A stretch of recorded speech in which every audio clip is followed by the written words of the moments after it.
We always appreciate your contributions. I don't know about the rest of you. Do-it-yourself coffins? Like for real?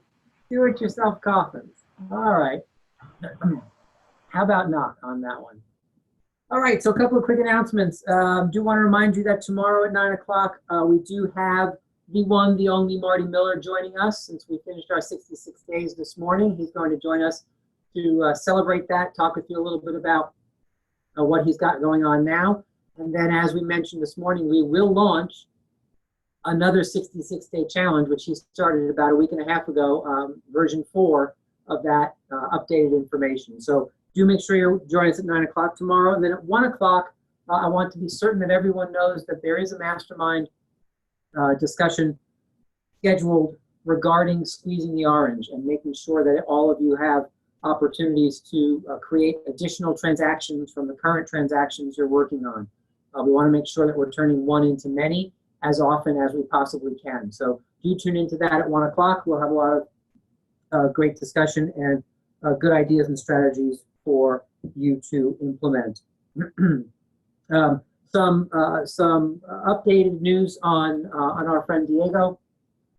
Jen Henry did meet with his mother yesterday, I believe, to really get kind of the story as to what was going on. It was a great meeting, and with Jen's help and guidance, they talked about having kind of an advocate or being an advocate for Diego in the hospital. For those of you who have ever spent more than 20 minutes in the hospital, you know that having an advocate, whether it's yourself or somebody else, is massively important, or else you tend to kind of get, I won't say the word ignored because that's probably not a little too harsh, but you certainly maybe don't get what you need all the time that you need it, right?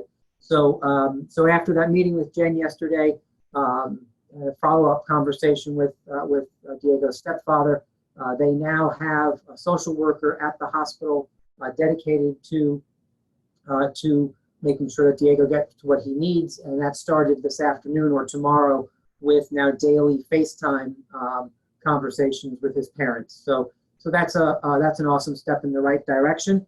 So I wanted to provide you with that good news. From a listings taken perspective, I told you I would give you some updates, and from here on out, we're going to provide you daily updates at the end of the day, so you know exactly what's going on with our listings taken stimulus package. We started on the 18th, so we are 12, maybe almost 13 days in to our listings taken stimulus program. And what you have done is pretty spectacular. As of right this very minute, you have taken, drum roll please, 79 listings. 79 new listings in the last almost 13 days. That's an average of 6 new listings every single day. And if you stay on track at that pace, on the 31st of July, you will have taken 260 new listings in that 6-week period of time, which, by the way, blows away what we did last year by over 90%. You're almost doubling what you did last year if you maintain that pace. So whatever it is you're doing to find and uncover and take those new listings, keep doing it, because you're pedaling fast and it's showing up in the numbers. So congratulations on that. We're really excited about that. By the way, if all 79 of those sell, that also means 79 additional 10% in everybody's pocket, right? So every single one is part of that stimulus plan. As long as they close, the checkbook is out and we're signing new checks. So make sure that you plug in and participate and make sure that you're getting your fair share or your unfair share of new listings. However, this afternoon was specifically designed to help facilitate a conversation around buyers. And how many of you, just by a quick show of hands, are struggling with some buyers to find houses for them to buy? Right? So I know there's a whole bunch of you, because the reason we're doing this is that I keep getting a lot of those same questions. What do we do with these buyers? There's a shortage of inventory. So what I wanted to do is just spend 10 or 15 minutes really kind of going through ideas and what you guys are already doing and some additional ideas that have come to me in the last week or so to make sure that we're continuing to push forward with activity with those buyers instead of there's nothing for them to buy, so we have to just wait. So let's seed the conversation by saying when there's a shortage of inventory on the MLS, waiting for the next new property to come on for your buyers, that's like using hope as a strategy, right? That is not a good strategy, because just like you're waiting, everybody else is waiting as well, right? So you need to figure out ways to start getting ahead of this inventory, or locating inventory that is not necessarily just waiting to come on the MLS. Let's chat about that.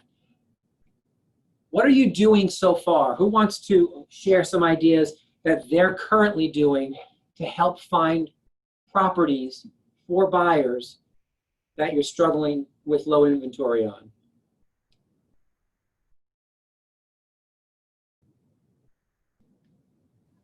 Checking expireds. Yeah, so that's a really good one, Steve, right? Look for properties that fit the criteria of your buyers that have expired. They could have expired this morning. They could have expired last week. They could have expired last month. They could have expired in 2019. They could have expired in 2015, right? It almost doesn't matter when it expired.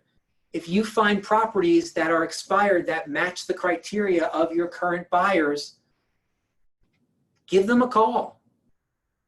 Double check, make sure that they didn't sell, and give them a call.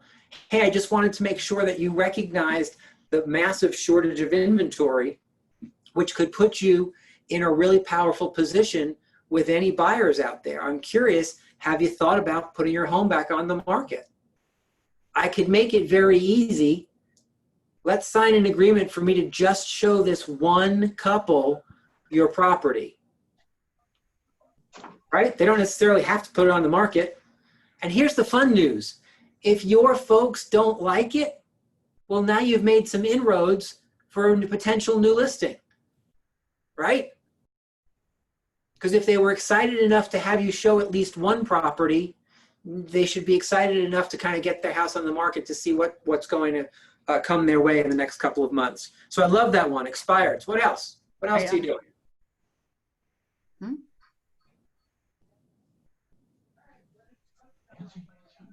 What else? Rick? Yes, Nancy. Morgan. Oh, Bill, you have to turn that lower. I know I'm not a realtor, but I got a postcard in the mail from one that I know, and it struck me because, you know, we all get lots of mail, and it said in capital letters, "Yikes. We need more houses to sell." And it caught my eye, and I loved it. You know, just, it was positive and, you know, just asking. So I thought I'd share that. I love that. I love that, right? So farming, prospecting for properties that meet the criteria of your buyers, or just to kind of farm and fish for new sellers. Let's stay focused on buyers for a second. What could you do a neighborhood call around? If somebody lost a house or was interested in living in a certain neighborhood, could you do like a 10-10-20-20? You know what that is? It's 10 houses to the left, 10 houses to the right, 20 houses across the street, and 20 houses behind. Just have a conversation with all of those, with those 60, 50, or 60 people, to say, hey, you know what? I had a buyer who didn't win the multiple offer on your neighbor's property over at 123 Main Street. I'm curious, who do you know in the neighborhood who might be interested in taking advantage of the current market conditions so that my buyers can have another house to buy in this neighborhood? Right? So some neighborhood call-arounds make some good sense. Doing some farming for buyers, also a good opportunity. What else? Facebook ads for this area for Fairfield County, like Trend Alert, one I put on. Yeah, I love that, Stephanie, right? Facebook ads looking for sellers. You could do a Facebook ad with Nancy Morgan's postcards copy, right? Your Facebook ad could say, yikes.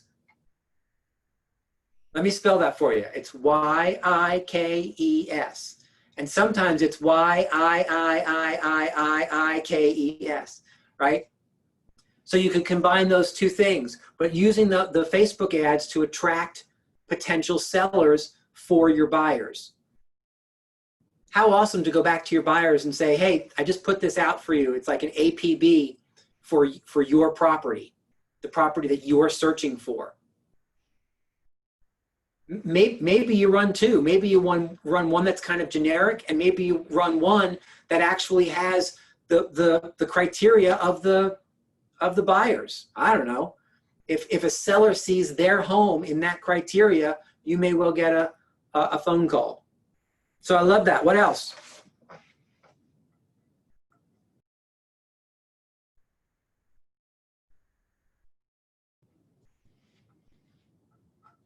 That's it.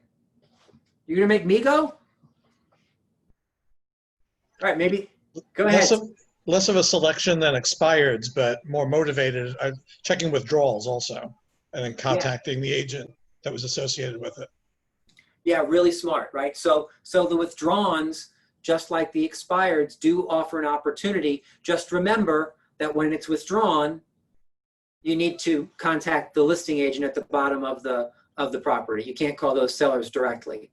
But if it's been withdrawn for whatever reason, maybe it's an opportunity to one-on-one. If somebody took the house off the market because they didn't want physical showings, and you've seen the pictures and you've seen the criteria, the buyers seem to like it, see if you can't convince that homeowner via their listing agent to have a one-time showing, because it may solve everybody's problem, right? Love that. I'll actually add one more thing to the expireds. Yes. I actually had this work a couple of times in a normal market, but if you find an expired and the house looks really, really right, and the homeowner is not getting back to you, contact the agent that had it listed. Love it. Love it, right? So from the perspective of, remember, this is a conversation around finding houses for your buyers, right? If you're calling expireds and the expired's not getting back to you as a seller, right, for your buyers, just call the last listing agent and see if you can't have them get some action, right? It may not attract both sides for you. It may not attract a new listing for you, but it certainly may bring an opportunity for your buyers to purchase a home that makes sense for them. What do you got for us, Dan? I heard this from another agent in I think they're down in Florida dealing with kind of the same issues, but they're door knocking neighborhoods. You know, I had an agent in our office mention how she's looking for somebody, like she has a buyer that's looking to downsize and she can't find 3-bedroom condos. And I said, well, have you looked up every 3-bedroom condo in Ridgefield, and have you knocked on their doors yet? Why not, right? It's like, you know, just especially with expireds, as Steve was saying, if you have an expired that's not getting back to you, don't be afraid to knock on somebody's door.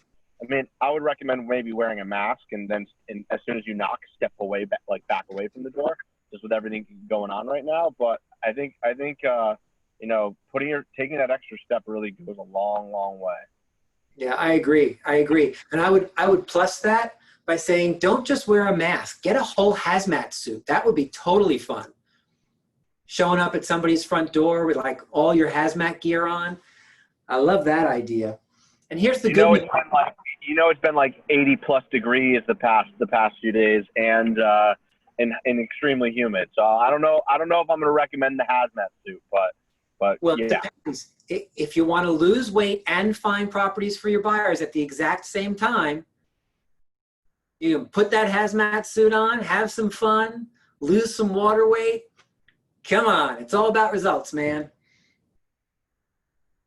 What else?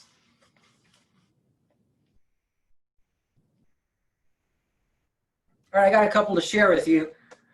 Have you called? First of all, have you blast emailed or called every listing agent in your own offices to ask them if they have anything coming on the market that maybe hasn't hit yet. If it were me, I would know who the top listing agents are and who the second tier of listing agents are, and I would be on the phone with them. They would know exactly what I need for each of my buyers, so that they could call me first, right? Maybe that saves you from having to run on over and show a property in 12 minutes after it comes on the market. Maybe it gets you in there first. Maybe it gets you to have an offer written before it even hits the market, right? So make sure that you're doing everything you can to brainstorm and coordinate with the agents inside of our market centers. What else, Dan? In line with that, I hope you guys didn't miss the email today, but I'm going to now, in addition to kind of doing our gratitude high five Fridays, we're also going to kind of share the wealth and share the gratitude on Friday mornings moving forward by doing a town hall style meeting where everybody in both market centers can kind of come together and have a conversation around what they have as far as listing inventory and who they have as far as buyers, to give us all the opportunity to find out what inventory is coming on the market before it hits the market as well. You know, I do understand we can't pre-market properties before they hit the MLS and things like that. However, you know, I think it would certainly help everybody in the offices, in the market centers, to be able to facilitate those conversations. So join us Friday morning at 9 a.m. on this same Zoom room. If you have people that you cannot find houses for, or if you have listings coming on the market. Love it, love it, love it. The other thing you can do is make sure that you're know who the top 20% in your market are. If you have buyers who are looking to buy in Norwalk, well, who represents the top 20% of listing agents in the city of Norwalk? Call them, tell them what you got, tell them what you need, right? Because now you're on their radar as well. Again, we're trying to get you out in front of just waiting for something to come on the market. Because once it comes on the market on the MLS, 77 other people are going to be running to show that property, and all of a sudden you're in the middle of a battle for it. So start making phone calls to listing agents to see what it is they have and see if they won't kind of earmark your needs inside of their own inventory that's on the way. Are you looking at for sale by owner opportunities?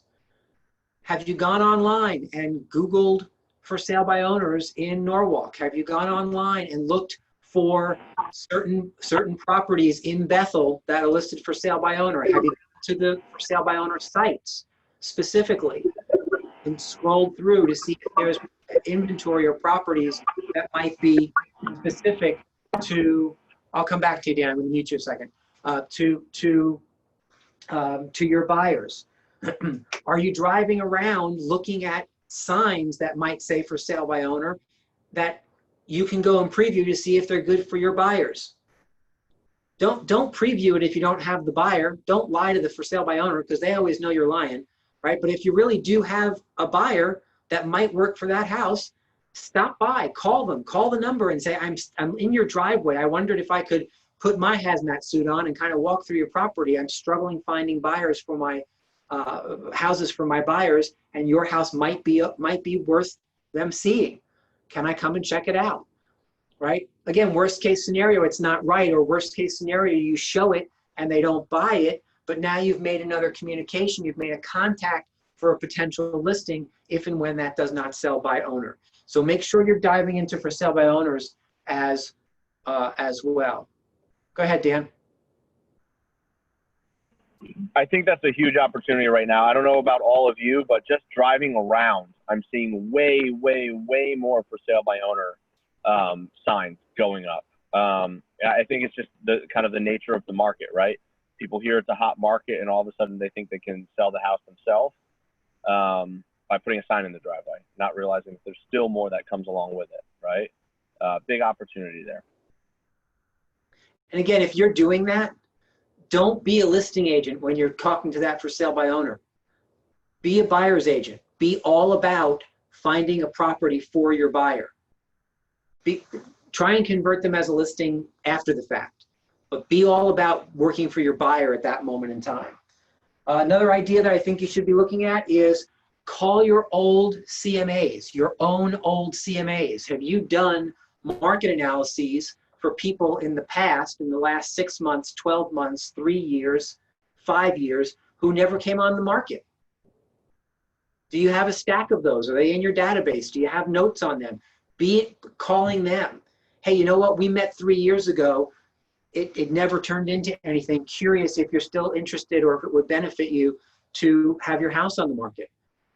We haven't had as hot a seller's market in the last dozen years. And so I'm curious if it makes sense for us to talk. I have buyers that might be interested. I have opportunities for you. So you're diving into your own old CMAs on behalf of your buyers that may also turn into a listing. I would offer to you that this is one of those times that with your buyers, you need to have them really, really clear that you are partners in this effort, that you're looking everywhere and that you have to make sure they are looking everywhere. And I would sit them down and say, look, in a market where there's a shortage of inventory, you need to be as vigilant as I am daily for new inventory, which means if you see something that hasn't come from me, pick up the phone and call me. If you drive past a for sale by owner that might be a possibility, pick up the phone, call me. If you hear something at a group that you're on a Zoom wine and cheese and somebody mentions something about someone coming on the market around the corner, pick up the phone and call me. If you see something on Facebook that looks interesting, pick up the phone and call me. You've got to train them to be as vigilant about looking for property as you are. Some of us step back from that and think, well, that's not their job, that's my job. Well, not when there's no inventory. When there's no inventory, it's got to be everybody's job to do everything they can do to find a property to purchase, right? Don't let your ego get in the way of that. Because when you send your buyers out on a mission, oftentimes they succeed, right? They'll find you something because somebody's Aunt Millie talked to somebody else down the street who happened to be out playing in the yard with somebody else's kid when someone was walking their dog in the street. And all of a sudden there's an opportunity that you didn't know existed, right? You weren't walking your dog on that same street, and so you wouldn't know about it until a week and a half later when it came on the market. So encourage your buyers to be vigilant, work in partnership with them, but you have to have that conversation. Don't just assume they're doing it. Have the conversation and give them a job. And one of the last things I'll share with you comes from multiple offers. And many of you have experienced multiple offer scenarios in the last couple of weeks. Some of you have won the multiple offer scenario, and some of you have not won the multiple offer scenario. When you're the loser on that, or let me restate that, when you're the not winner on that,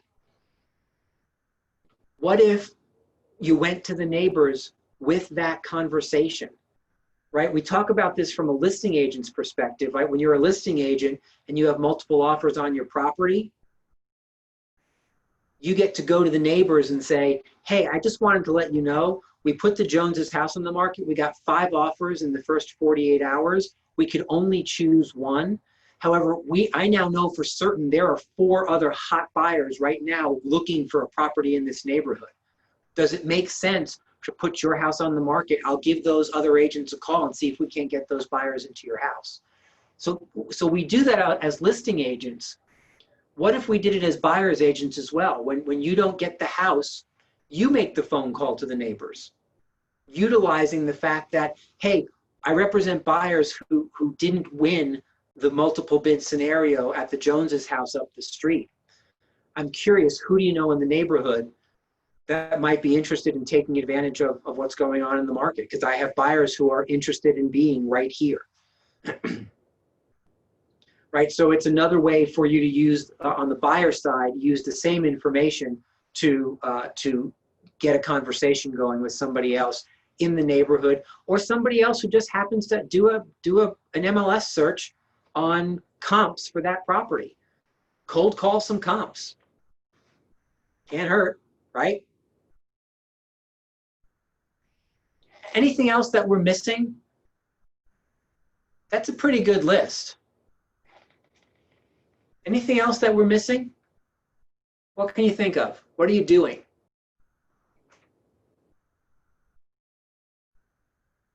All right, so as we wrap, here's the lesson, here's the point. Here's the action item you have to take away from this. We all know there's a shortage of certain kinds of inventory in the market right now, right? Depending on your town, depending on your price point, a shortage of certain types of inventory.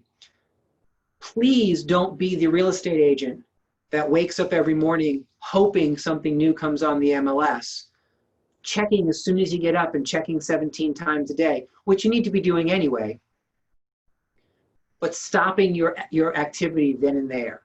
Because what I would offer to you is that if you really read the buyer agreement that you signed with that buyer, by just waiting for something to come on the MLS, you're really not fulfilling the duty that you said you would take on for them, right? You've got to be turning over every single stone, and this list gives, for me, every single buyer in your arsenal right now, all of your A buyers and some of your B buyers, if you haven't been through this list to help locate a property for them, you haven't quite exhausted all the possibilities.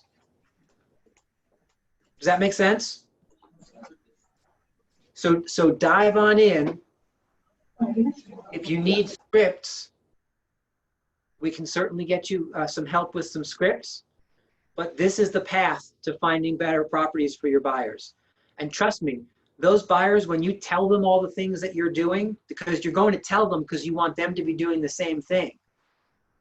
Like I would call every single one of my buyers in the next 48 hours and say, okay, new plan. Here's where we're headed. Here's the new list. I'm doing this daily. You've got to be doing it daily. Between you and I, we're going to find this house. We're going to have you in a property in the next 30 days. Damn it. Right? Rick? You got to use the damn it, because that's like the underline. Yes, Paul. And I just want to throw one last thing in there, and that is absolutely do not go in with a buyer presentation without the borrower being fully pre-approved. You've got to have them ready to rock, and you got to represent that to the seller for them to even have a chance to get chosen over the other bidders. Yeah, so true. And thank you, Paul, for adding that, because it is something that should be on this list, is that not only do we have to locate properties for these buyers, we have to set them up to win, right? I would be talking to our mortgage partners about what I call TBD loans, right? I don't know what you guys call them, but I call them TBD loans, which is let's get these buyers right to a point where all that has to happen is that the underwriting's been done already, right? Maybe it's called pre-underwriting. I don't know. You guys, I'm sure, have a fancy name for it. The TBD loan is you get a document that says these folks are raring to go. They're perfect. They're right there. All you need is an address and an appraisal, and they're good, right? And so set them up by sending them through the process on the underwriting side ahead of time. I'm certain that not every borrower will qualify for that kind of a process, and yet for as many as do, talk to our partners about how you can set that up, because now you've worked so hard to find them a house, you've got to set them up to win. Thank you for that reminder, Paul. I appreciate it. All right, guys, it's 5:02. As always, it has been especially exciting to spend time with you in the afternoon. So you go home, you have an awesome night. Join us tomorrow from Marty Miller at 9 o'clock. That'll be exciting. And do make sure that you're on our mastermind tomorrow at 1 o'clock. Tell your friends, because the more people we have on it, the better ideas we have. Squeezing the orange is one of those things that helps with business growth more than almost anything else. If you can take 10 transactions and turn those 10 into 20 without doing a whole lot more, you make more money a whole lot faster. I love you. Have a great night. See you tomorrow.